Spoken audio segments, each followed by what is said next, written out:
Assalamualaikum warahmatullahi wabarakatuh. Perkenalkan, nama saya Haidar Robi. Saya guru di SMK Negeri Prigen, mengampu mata pelajaran produktif, konsentrasi keahlian, desain, komunikasi visual. Dalam kesempatan kali ini, saya sangat antusias untuk berbagi terkait problem tantangan di masa depan dengan pendekatan yang kreatif, relevan, dan solutif kepada insan pendidikan di Indonesia, khususnya di Jawa Timur. Melalui wadah East Java Innovasi Education Summit atau EJS, saya selaku guru di SMK Negeri Prigen telah melaksanakan inovasi pembelajaran berjudul pemanfaatan Microstock sebagai media pembelajaran berbasis proyek. Dalam penerapan kurikulum terbaru, yaitu kurikulum Merdeka, lebih menekankan pembelajaran pada aspek berbagi kompetensi, portofolio, dan proyek. Serta kemajuan teknologi digital memungkinkan peserta didik untuk melakukan terobosan dan lompatan belajar sekaligus berwirausaha untuk dapat memanfaatkan aplikasi atau platform Microstock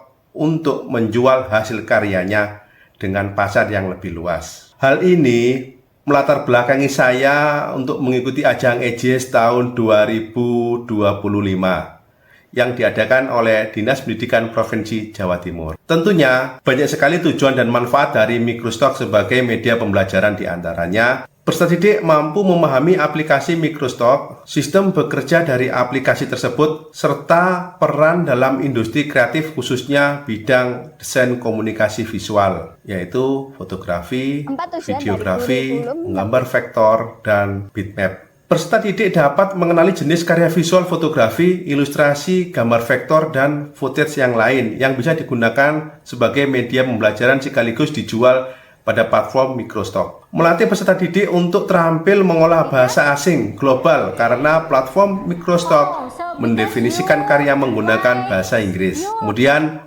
peserta didik dapat memahami pentingnya hak cipta, lisensi, serta etika dalam menggunakan karya digital secara online. Sasaran dan inovasi.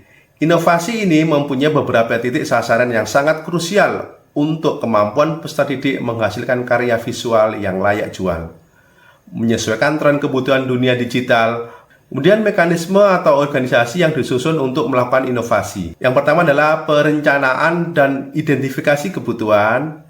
Yang kedua, pengenalan platform Microstock kepada siswa. Yang ketiga, pelatihan teknis dan praktek produksi konten. Yang keempat, produksi konten untuk kebutuhan pembelajaran. Yang kelima, kurasi dan inovasi karya. Yang ketujuh adalah pemanfaatan karya dalam kegiatan belajar mengajar. Kemudian yang kedelapan adalah monitoring dan tindak lanjut. Aspek atau inovasi yang dikembangkan dalam materi. Pembelajaran berbasis inovasi Microstock untuk mata pelajaran desain komunikasi visual kelas 10 dapat mencakup beberapa aspek dan materi yang relevan dengan kebutuhan siswa dan perkembangan teknologi. Berikut adalah beberapa ide yang dapat dikembangkan, antara lain aspek kreativitas dan inovasi, pemahaman teknologi, kemudian membangkitkan jiwa kewirausahaan, kemudian komunikasi visual, ketercapaian indikator keberhasilan dan kendala dalam pelaksanaan inovasi, serta alternatif solusi. 1. Peningkatan literasi digital siswa. Peserta didik memahami konsep Microstock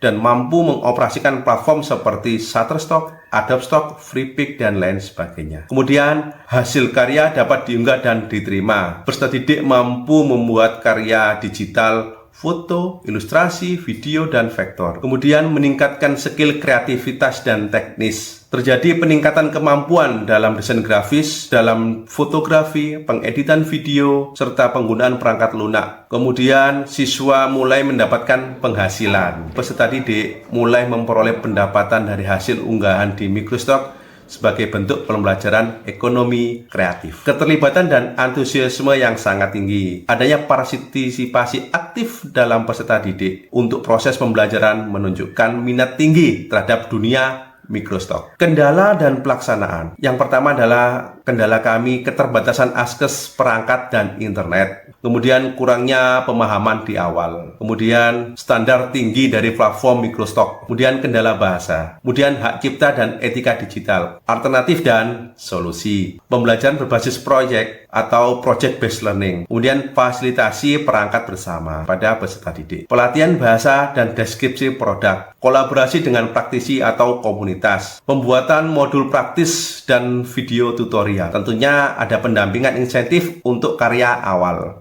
Kesimpulannya adalah inovasi pemanfaatan media pembelajaran berbasis Microsoft tidak hanya memberikan solusi kreatif untuk pendidikan desain komunikasi visual, tetapi juga membuka peluang ekonomi bagi siswa. Dengan rencana implementasi yang terstruktur dan strategi keberlanjutan yang matang, inovasi ini dapat menjadi model pembelajaran yang inspiratif, relevan di era digital. Terima kasih, saya Haidar Robi. Wassalamualaikum warahmatullahi wabarakatuh.